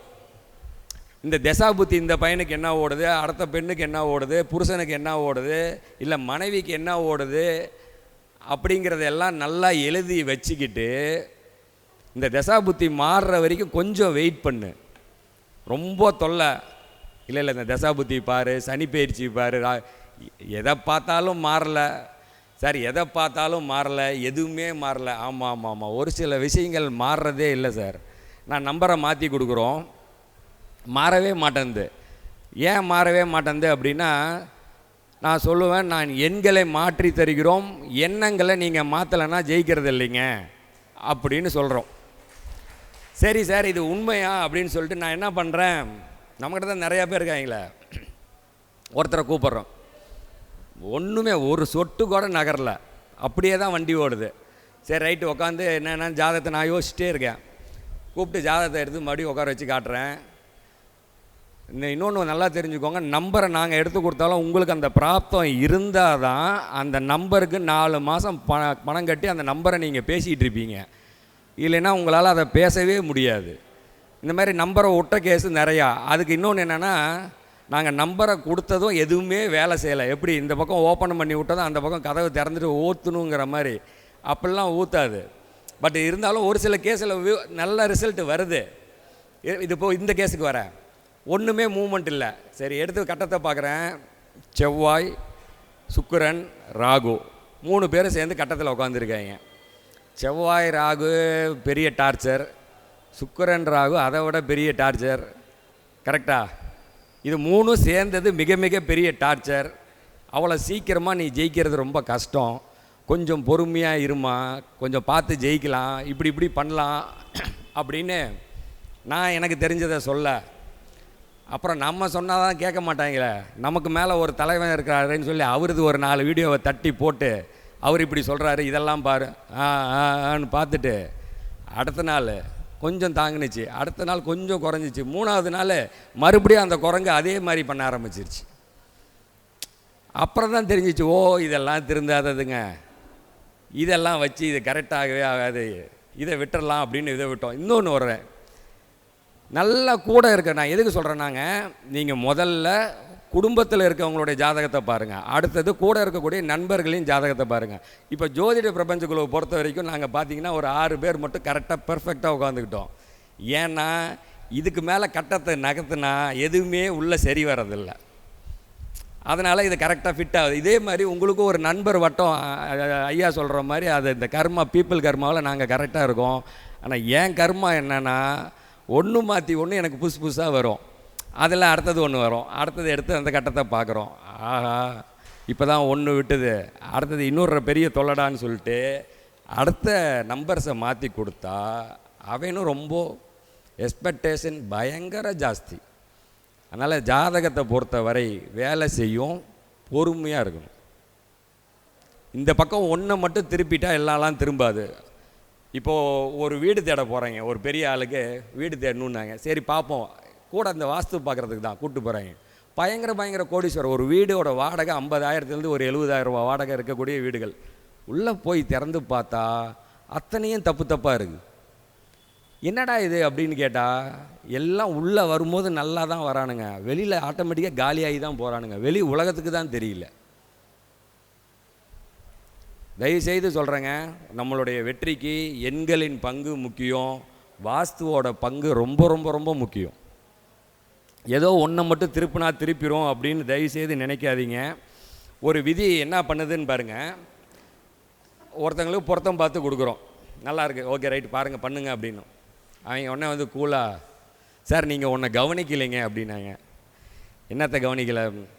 8ல் சனி இருக்கார், எப்படி நிறையா யூடியூப்பு பார்த்தா இப்படி தான் இருக்கும். 8ல் சனி இருக்கேன், சனி பகவானை எங்கே போய் நான் உட்கார சொல்லிட்டோம், 8ல் வந்து உட்காந்துட்டாரு, நான் என்ன பண்ணட்டும்? தயவுசெய்து சொல்கிறேன், ஜாதகம் பார்க்குறவங்க ஜாதகத்தை பற்றி ஆராய்ச்சி பண்ணுங்கள். இந்த யூடியூப்பில் கேட்குறத வச்சுக்கிட்டுலாம் பண்ணவே பண்ண. 8ல் இருக்கார் அப்படின்னா கட்டத்தில் பார்த்தா 8ல் இருப்பார், பாவ ரீதியாக பார்த்தா ஒன்றா 7ல் இருக்கலாம், இல்லை 9ல் இருக்கலாம். 8இல்லைன்னா எந்த லக்னத்துக்கு 8ல் இருக்கிறதுனால என்ன பிரச்சனையாச்சு ஏதாவது தெரியுமா? 8ல் இருக்கார் சனி பிரச்சனை அப்படின்னு ஒரு யூடியூப்பில் சொல்லிட்டாங்க அப்படின்னா அதுவே ஜோசியம் ஆயிருமா? கண்டிப்பாக இல்லைங்க. தயவுசெய்து சொல்கிறேன், விழிப்புணர்வை கொண்டு வரதுக்கு தான் ஆன்லைன் அஸ்ட்ரோ டிவியை தவிர உங்களை எல்லாத்தையும் ஜோசியர் ஆக்கி உங்களை எல்லாத்தையும் பெரிய படித்து வரணும். இது மறுபடியும் அந்த முற்போக்கு விஷயத்துக்கு போகக்கூடாது. தயவுசெய்து நல்லா உணர்ந்து தெளிவாக பாருங்கள், அதுக்கு நிறையா இது இருக்குது. அதே மாதிரி இப்போ 8ல் சனி மேட்ரு வருமா, அந்த சனி பயிற்சி ஒரு டிவியை திறந்தா சனி பயிற்சி ஆகிறாரு. ஒருத்தரத்தை ஒரு ஜோசியர் உட்காந்துட்டு சனியெல்லாம் பயிற்சி அவரும் ஜோசியர் தான். என்னென்னா அவர் வாக்கிய பஞ்சாங்கத்தை பக்கம் பார்க்குறாரு, நாம் திருக்கணித பக்கம் பார்க்குறோம். எந்த பக்கம் பார்க்குறோமோ இல்லை, சாஃப்ட்வேர் இன்றைக்கி இருக்குது. 29ஆம் தேதி மார்ச் மாதம் 2025 நைட்டு 7:25 கும்பத்தில் சனி பகவான் இருக்கார். 26வது நிமிஷம் தட்டுனா மேலே போய் மீனத்தில் உட்காந்துக்கிறாரு. அப்போ சனி பயிற்சி ஆகிறாரா இல்லையா? ஆகிறாரு தானே. அப்போ சனி பயிற்சி ஆகிறது. 1. 2வது சார், நிறையா மிம்மிஸ் எல்லாம் பார்ப்பீங்க, அது என்ன ரீல்ஸ் எல்லாம் பார்க்குறீங்க தானே, எல்லோரும் பார்க்குறீங்க தானே. யாராவது கடகராசி இருக்கீங்களா? கடகராசி ஓகே, நான் இருக்கேன், விட்டுறலாம். மகரமா ஓகே. ஏன்னா இப்போ இந்த 2 பேத்துக்கு தான் அதிகமாக ரீல்ஸ் ஓடிக்கிட்டு இருக்கு, பயங்கரமாக கொட்ட போகுது அப்படின்னு சொல்லி. எனக்கெல்லாம் கொட்டிக்கிட்டு தான் இருக்கார். அதுவும் என்றைக்கு இந்த பணம் வட்டி விடுதலை அப்படின்னு ஒரு டாபிக் பேசணுன்னா அன்னையிலேருந்தே கொஞ்சம் பணம் கொஞ்சம் வட்டி கட்டுறது குறைஞ்சி கொஞ்சம் விடுதலை ஆகிட்டேன். அந்த டாபிக் வந்ததுலேருந்து நல்லதே பேசணுங்கிறதுனால தான் இன்றைக்கும் கோடீஸ்வரிகள்னு பேசிட்டேன். ஏன்னா பேசுகிறதெல்லாம் நல்லா கோடியாக பேசி வச்சுட்டோன்னு வச்சுக்கோங்க, எல்லாமே நல்லா இருக்குங்கிறதுனால. இப்போது இந்த சனி பகவான் வந்து பயிற்சி ஆகிறாரு அப்படிங்கிறது நல்லா தெரியுது. அப்போ உங்களுக்குள்ளார ஒரு விஷயம் நல்லா தான் நடக்குது மாறுது அப்படின்னா ஆட்டோமேட்டிக்காக நமக்கு பயிற்சி ஆகிட்டார். அந்த வாக்கிய பஞ்சாங்க ஜோசியருக்கு ஆவராரோ ஆகலையோ, நமக்கு பயிற்சி ஆகிட்டாருன்னு நம்ம முடிவு பண்ணிக்கிறோம். நல்லா நோட் பண்ணிக்கோங்க. 29ஆம் தேதி மார்ச் மாதம் 25 2025 சனி பகவான் உறுதியாக பயிற்சி ஆகிறார். ஓகேவா? அதுக்கு அடுத்தது ராகு கேது பயிற்சி, அதுக்கு அடுத்தது குரு பயிற்சிலாம் இருக்குது. அதெல்லாம் அப்பப்போ வரும்போது அடுத்த மாதத்தில் பார்த்துக்குவோம். இந்த மாதம் இருக்குது, நல்ல நல்ல ஈவெண்ட்டுகள்லாம் இருக்குது. அதே மாதிரி இப்போது ஒன்று விஷயம் புரிஞ்சுக்கோங்க. கடவுள், நான் கோயிலுக்கு போகிறேன் சார், கடவுளே காப்பாற்றுன்னு கேட்குறேன். எனக்கு தெரிஞ்சு எந்த கடவுளும் நேரில் வராது, ஏதோ ஒரு ரூபத்தில் வரும். ஒருத்தர் வரார் ஜாதகம் பார்க்க, ஜாதகத்தை பார்க்குறோம். பார்த்துட்டு ஓகே இப்படி இப்படி இப்படி இப்படி ஏப்ரல் 1ஆம் தேதி சனி பயிற்சி, அதுக்கப்புறம் எதை வேணால் பேசலாங்கிறேன்.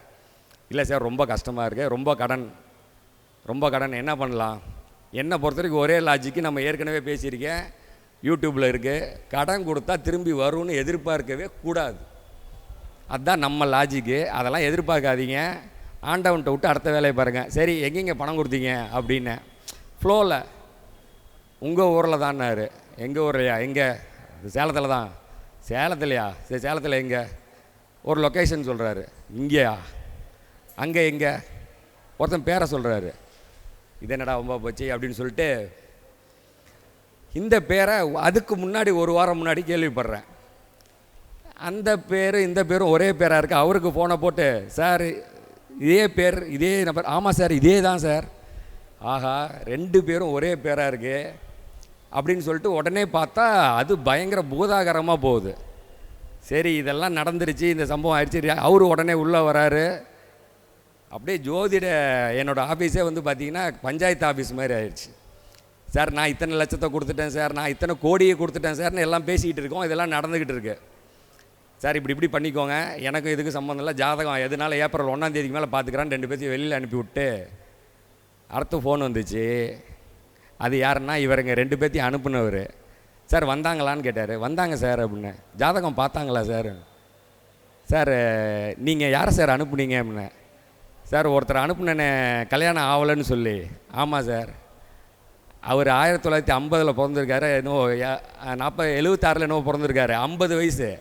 அவருக்கு ஜாதகத்தை பார்க்கல. வந்தவர் சார் நான் தான் வந்தேன், என்னை இவர் அனுப்புனார், ஏன் ஜாதகத்தை பாருங்கன்னு சொல்லலை. வந்ததும் கடங்கார ஜாதகத்தை கொடுக்குறாங்க, ஜாதகத்தை பார்க்குறோம், இந்த விஷயம் நடக்குது, எல்லாம் கிளம்பி போயிடுறாங்க. விதி பாருங்கள், வந்தவர் அவருடைய ஜாதகத்தை பார்க்கல. அவர் உடனே ஃபோனில் சொன்னார், சார் நான் ஆக்சுவலாக அனுப்ப வேண்டாம் தான் இருந்தேன், ஏதோ மனசு கேட்கலன்னு அனுப்புனேன். அவர் விதி, அவர் சொல்கிறார், அவர் விதி ஜாதகத்தை பார்க்க விடலைன்னு. ரைட், நல்லா புரிஞ்சுக்கணும். விதி வலியது. ஜாதகம் பார்க்குறதுக்கு கூட விதி இருந்தால் தான் விடுவோம். அந்த நானுன்னு இல்லை, தினேஷ் ராஜா ஐயாக்கிட்ட போய் நீங்கள் ஜாதகம் கொடுத்து அப்பாயின்மெண்ட் எடுத்து பார்க்கணுன்னா விதி இருக்கணும். உங்கள் விதி இல்லைன்னா ஜாதகத்தையே பார்க்க முடியாது. அப்புறம் உங்கள் தலையெழுத்தை மாற்றுறதுக்கு, ஃபோன் நம்பரை மாற்றுறதுக்கு, வண்டி நம்பரை மாற்றுறதுக்கு, அந்த வண்டி நம்பர் வந்ததும் பார்த்தேன் 1642 ஞாபகத்தில் இருக்குது. நம்பரை பார்த்ததுமே நம்ம நம்பர் என்ன 1642 கூட்டினா என்ன வரும்? 1642 கூட்டினா என்ன வரும்? 13. 13 என்ன வரும்? எப்பயும் சொல்லுவோம் இல்லையா? பிரச்சனைக்குரிய எண். அதனால் என்னென்ன சொல்கிறேன்னாங்க, ஓட்டுற வண்டியில் பிரச்சனை, வச்சிருக்க ஃபோன் நம்பரில் பிரச்சனை, எதையும் மாற்ற தயாரில்லை. ஆனால் வாழ்க்கை மட்டும் மாறணும். சனி பெயர்ச்சி இல்லை, ராகு கேது பெயர்ச்சி இல்லை, குரு பெயர்ச்சி இல்லை. எத்தனை பெயர்ச்சி வந்தாலும் உங்கள் வாழ்க்கை மாறவில்லை என்றால் அதற்கு காரணம் நீங்கள் சனி பகவான் எத்தனை அடி அடித்தாலும் திருந்துவது இல்லை. ராகு பகவான் வந்து 4 தடவை எட்டி உதைத்தாலும் நீங்கள் திருந்துவது இல்லை. குரு பகவான் வந்து ஜென்மத்தில் மெதித்தாலும் ஜென்மம் ஆனாலும் நீங்கள் திருந்துவது இல்லை என இருந்தால் எந்த பெயர்ச்சியும் உங்களை உயர்த்தாது. தயவு செய்து உங்களுக்கு நான் சொல்கிறதில் ஒன்று தான், உக்காந்து நல்லா போங்க. நம்மளோட ஃபஸ்ட்டு வீடியோவை போய் பாருங்கள். என்ன இருக்கும்? ருத்ர தாண்டவத்தில் இருக்கும். நாம் ஏன் கெட்டோம், நாம் ஏன் இப்படி ஆனோம் அப்படின்னு உக்காந்து யோசிங்க. அப்போது நாகேஷ் கேட்பார், நாங்கள் சிந்திக்கிறதுக்கு கோயிலுக்கு வரதில்லையா? நீங்கள் என்னைக்கிடா சிந்திக்கிறதுக்கு ஜோசிக்காரன்ட்ட எதுக்குடா வந்தீங்க? நான் என்றைக்கு இப்படி ஆவேன், என்றைக்கு அப்படி ஆவேன்னு கேட்க தான் வந்தீங்களே தவிர, என்றைக்காவது நாம் ஏன் இப்படி ஆனோம், அதை எப்படி மாற்றலான்னு யோசிச்சுருக்கீங்களா?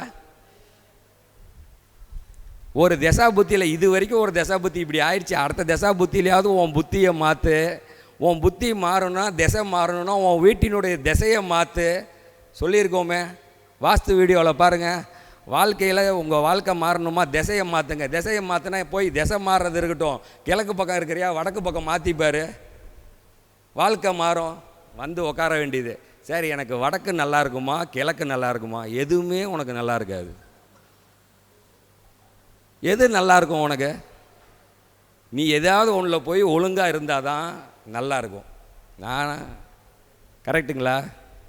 அதனால் தயவுசெய்து சொல்கிறேன், இப்படி கஷ்டப்படுறேன் அப்படி கஷ்டப்படுறேன்னெலாம் என்னை தயவுசெய்து இது பண்ணாமல் சற்று சிந்தித்து கொஞ்சம் கரெக்டாக இருந்தீங்கன்னா நிச்சயம் இந்த சனி பெயர்ச்சி மிகப்பெரிய மாற்றங்களை உங்களுக்கு கொடுக்கும். அவர் சொன்னார், ராகு இத்தனாவது இடத்துக்கெலாம் வந்தால் இந்த பரிகாரங்கள்லாம் பண்ணுங்கன்னு.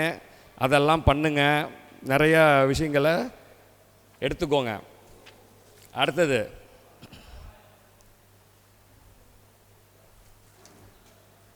ரெண்டு படத்தை பற்றி பேசணுங்க. இன்னும் சின்ன சின்ன விஷயங்களை சொல்லலாம். தொழில் நிறுவனங்களுக்கு பெயர் வைப்பது எப்படி, அது ஒன்று சொல்லியிருக்கோம். லாஸ்ட் ஒரு 2 நாளைக்கு முன்னாடி ஒரு தம்பி கூப்பிட்டாப்புல, பேர் பார்த்தா ரொம்ப சூப்பராக கரெக்டாக வச்சுருக்காப்புல. எப்படிப்பா இவ்வளோ கரெக்டாக வச்சுருக்கே அப்படின்னு. உங்கள் வீடியோ எல்லாத்தையும் போட்டு மறுபடியும் பார்த்தேன், நானே கரெக்டாக பேரை வச்சுட்டேன் அப்படின்னா. ஆஹா, சூப்பராக வச்சுட்டேன், ரொம்ப சந்தோஷம், ரொம்ப பேர் நல்லா இருக்கு அப்படின்னு. ஆனால் இருந்தாலும் எனக்கு இன்னொரு டவுட்ண்ணா, நான் என்னென்ன பெங்களூரில் அது உண்மையாலுமே ரொம்ப ஒவ்வொரு அதாவதுங்க, ஆக்சுவலாக இந்த சொல்ல மறந்த கதைன்னு ஒன்று இருக்குது. அதில் என்ன அப்படின்னு பார்த்திங்கன்னா, நானும் ஒவ்வொரு வாரம் பேசுகிறோம், ரொம்ப வேகமாக அடுத்த பேச்சாளர் வந்துடுவார். அதனால் ஒரு சில விஷயங்களை சொல்ல முடியாமல் போயிடுது. ஒவ்வொருத்தரை கூப்பிட்டு ஒவ்வொரு பாசிட்டிவான விஷயங்கள்லாம் சொல்லுவாங்க, இதில் கேட்டோம் அதில் கேட்டோம் அப்படின்னு.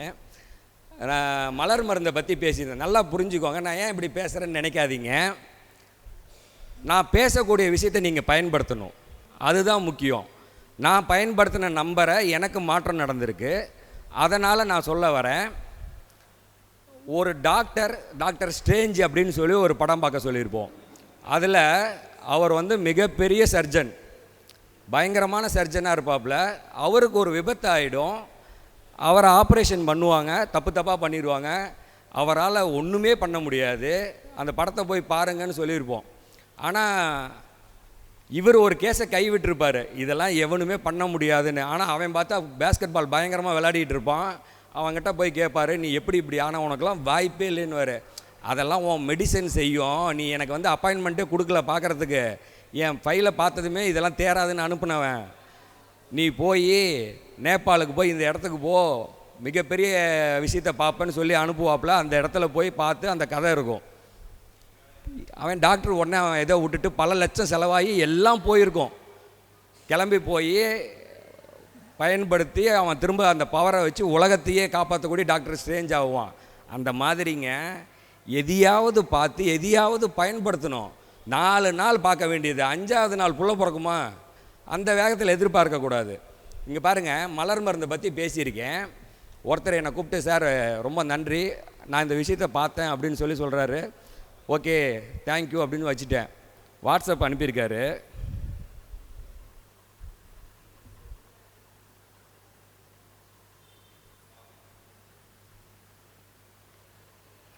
இருங்க, கேட்குதான்னு பார்ப்போம். நீங்கள் ஸ்பீச்சில் அந்த ஸ்பீச் இருக்கா? பக்கத்து திருப்பதி போயிருந்தோம். ரொம்ப கேட்காது, மேக்ஸில் இருந்தாலும் கேட்கல. கீழே விழுந்துட்டாங்க. அதாவது என்ன தெரியுமா நடக்குது, ப்ராப்ளம் வருது வாழ்க்கையில். ரொம்ப முக்கியமான சமயத்தில் ரெஸ்கியூ ரெமெடி ஸ்பீக்கர் எப்படி வச்சா ஓல் பக்கமா அதை பாரு.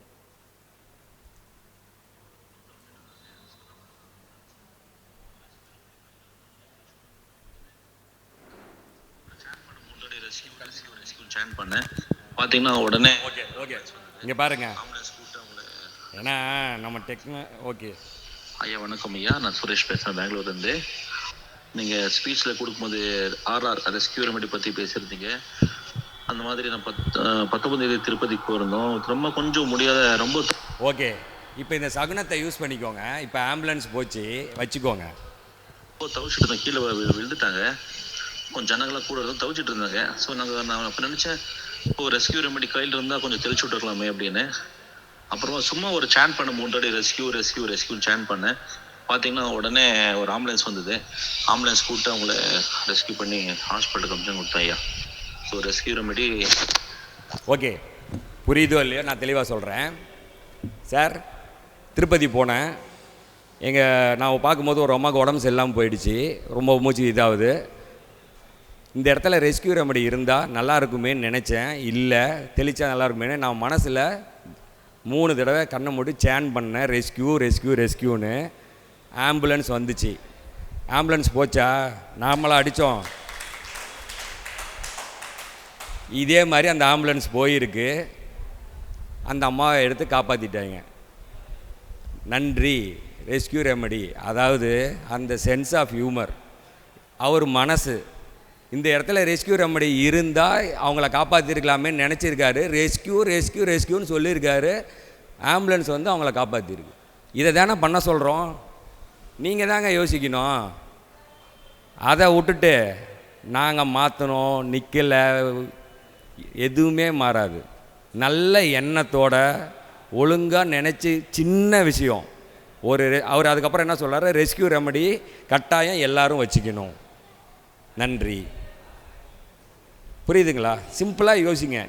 நீங்கள் கண்டிப்பாக நம்ம சொல்லக்கூடிய விஷயத்தை ஏதோ ஒரு ரூபத்தை பயன்படுத்தினீங்க அப்படின்னா, அது நிறுவன பெயராக இருக்கட்டும், கைபேசி எண்ணாக இருக்கட்டும், வாஸ்துவாக இருக்கட்டும், ஏதோ ஒன்று இந்த ஜோதிட பிரபஞ்ச குழுவில் சொல்லக்கூடிய பரிகாரங்கள் ஆகட்டும், அதை நிச்சயம் பயன்படுத்தினால் நிச்சயம் வெற்றி இருக்குது. அது இல்லாமலாம் இல்லவே இல்லை. அதே மாதிரி இப்போ பார்த்தா யூடியூப்பில் குடும்பமாக ரீல்ஸ் போடுது. ஏதோ 1 போடுது 2 போடுது. இதை முத்துப்பாண்டியெல்லாம் ஜோசியருங்களை எல்லாத்தையும் தூக்கிட்டு வந்து போட்டிருக்காரு. ஆனால் பாருங்கள், ஒரு சிலது அப்படியே குடும்பமாக டான்ஸ் ஆடுது, குடும்பமாக போடுறாங்க. அது பல லட்சம் பேர் வியூஸ் பார்க்குறான், பல கோடி சம்பாதிக்கிறாங்க. அதாவது என்னென்னா, ஒரு யூடியூப்புக்குள்ளே நல்லதும் இருக்குது, கெட்டதும் இருக்குது. மறுபடியும் ஆம்புலன்ஸ் போகுது. நிறையா ரெஸ்கியூ ரெமெடி இன்றைக்கி தேவைப்படுது போல். அதனால் என்னென்னா, நீங்கள் வந்து பயன்படுத்தக்கூடிய விதம். ஒரு ஜோதிடம் அப்படிங்கிறது ஒரு மிகப்பெரிய கடல். அந்த கடலில் எல்லாமே நல்லது தான்.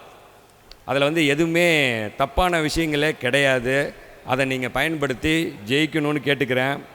முக்கியமாக கோடீஸ்வரர் ஆகணும் அப்படின்னா, ஒரு வீடியோ ஒன்று பார்த்தேன், செல்ஃப் மோட்டிவேஷன் வீடியோ. அதில் பார்த்துட்டு இருக்கும்போது அந்த இவர் என்ன சொல்கிறாரு, கோடீஸ்வரராக ஆகக்கூடியவர்கள் கட்டாயம் வாகன ஓட்டுநரை வச்சுக்கிறாங்க, அவர்கள் வாகனத்தை ஓட்டுவது இல்லை அப்படின்னு சொல்கிறாரு. நல்லா புரிஞ்சுக்கோங்க. நான் கோடீஸ்வரர் ஆகிறவங்களை பற்றி கார் நம்பரை பற்றி பேசியிருப்பேன். சொல்லப்போனால் அது 3வது 4வது வீடியோவில் இருக்கும். கோடீஸ்வரராக ஆகக்கூடியவங்க காரை நல்லா பயன்படுத்துகிறவங்க, கார் ஓட்டவே தெரியாது. இப்படியே நின்றுட்டு சொல்லுவேன், எங்கள் தினேஷ் ஐயாவுக்கு கூட கார் ஓட்ட தெரியாதுன்னுவேன். நல்லா புரிஞ்சுக்கோங்க. அதாவது நான் சொல்லக்கூடிய விஷயம் கரெக்ட். அவர் சொல்கிற விதமும் நான் சொல்கிற விதம் மட்டும்தான் மாறுது. நான் ஜோதிட ரீதியாக சொல்கிறேன். காரை வச்சுக்கிறவங்க சுத்தமாக வச்சுக்கிறாங்க. காரை வச்சுருக்கக்கூடிய ஓனர் காரை ஓட்டுறது கிடையாது, ஓட்டுநரை வைத்திருக்கிறார். நீங்கள் கோடீஸ்வரர் ஆகணுன்னா நீங்களும் ஓட்டுநரை வையுங்கன்னு. ஆனால் நானே ஓட்டுநரை வைக்கலைங்கிறத இப்போ தான் உணர்கிறேன். ஆண்டவன் எனக்கு ஒரு ஓட்டுநரை அனுப்புனார். ஆனால் அந்த ஓட்டுநர் பயங்கரமாக நினச்சதுனால நமக்கு வர ஓட்டுநர் எப்படி இருப்பார், அப்போ சரி ஓகே அவர் வேறைய ஓட்டுட்டுன்னு அனுப்பி விட்டுட்டு நானே ஓட்டிகிட்டு வந்துட்டேன். அடுத்தது என்ன பண்ணணும், கோடீஸ்வரர் ஆகிறவங்க கட்டாயம் நல்லா நோட் பண்ணிக்கோங்க, பஜாஜ் லோன் எடுக்கவே கூடாது. உங்கள்கிட்ட பஜாஜில் லோன் இருந்தால் அது எந்த லோனாக இருந்தாலும் முதல்ல அதை க்ளோஸ் பண்ணுங்கள். அதை க்ளோஸ் பண்ண ஆரம்பிச்சிங்கன்னா, ஏன் அப்படின்னா அவன் தான் நீங்கள் கடங்காரன் ஆகணும்னு நினைக்கிறதுக்கு முன்னாடி உங்களை கடங்காரன் ஆக்கிறவன். அதனால் அவனை க்ளோஸ் பண்ணுங்கள். 2வது, இனிமேல் நகையை வைக்கணும்னு போனால் வைக்கவே வைக்காதீங்க. விற்றா கூட விற்றுடுங்க, இந்த வைக்காதீங்க. அந்த ஃபார்மெட்டு போகாதீங்க. தயவுசெய்து எவ்வளோ தூரம் முடியுதோ அவ்வளோ தூரம் இந்த பேங்க்கு பக்கம் டெபாசிட் மிஷினோடு இருங்க, ஏடிஎம்மில் இருந்து எடுக்கிறதோடு இருங்க. எவன் போனாலும் உங்கள்கிட்டருந்து பிடுங்கிறதுக்கு தான் பார்க்குறான், எவனும் கொடுக்கறதுக்கெல்லாம் பார்க்குறதே இல்லை. அதனால் இந்த பிடுங்குறவனுங்கள்ட்ட இருந்து கொஞ்சம் எச்சரிக்கையாக இருங்க, அப்போ தான் நீங்கள் ரொம்ப இருக்கணும். அதே மாதிரி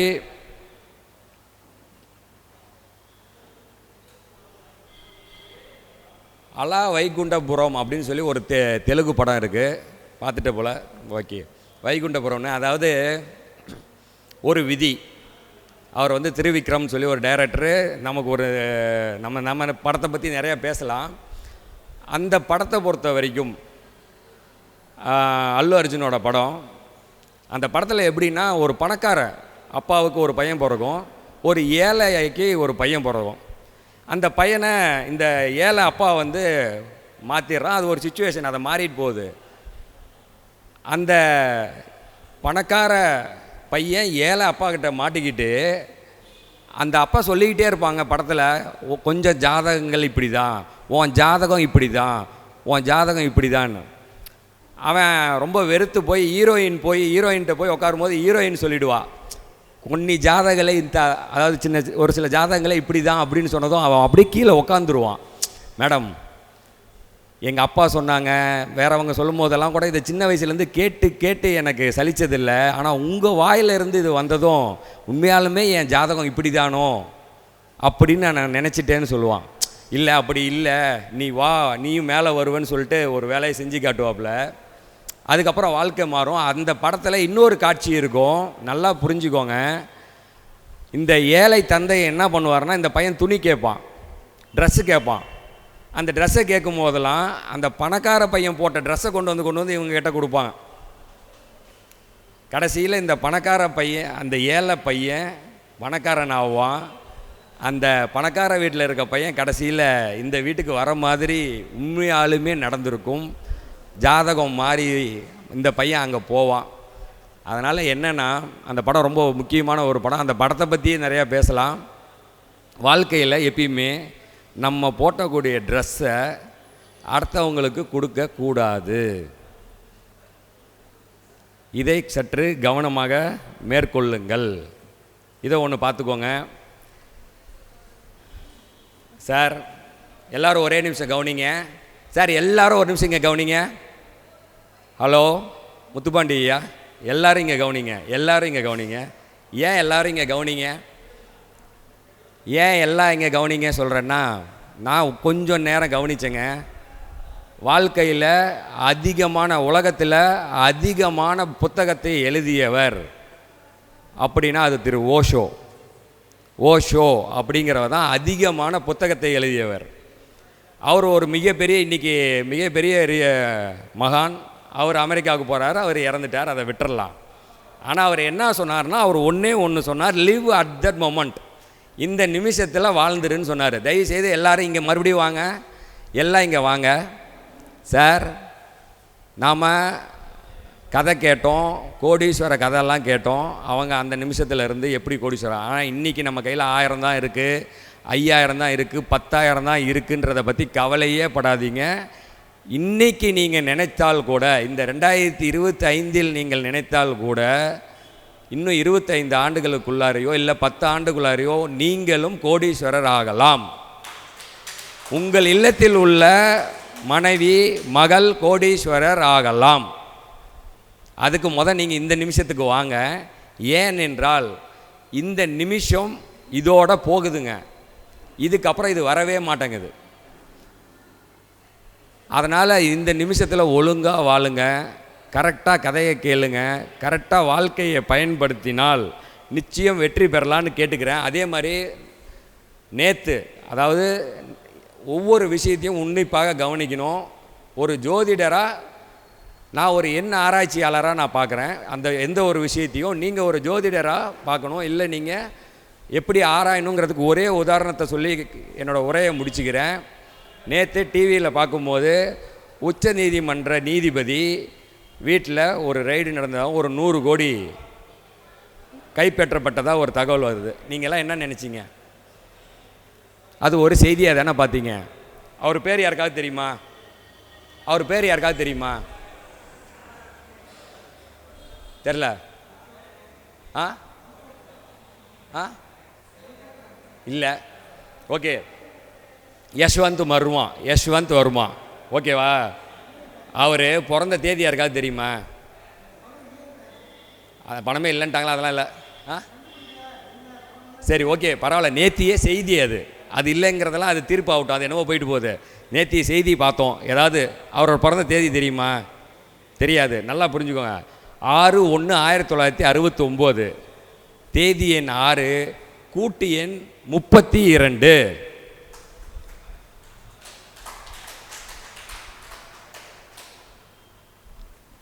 சார், எத்தனையோ நீதிபதி இருக்காங்க, யார் பேரும் வெளியில் வரல.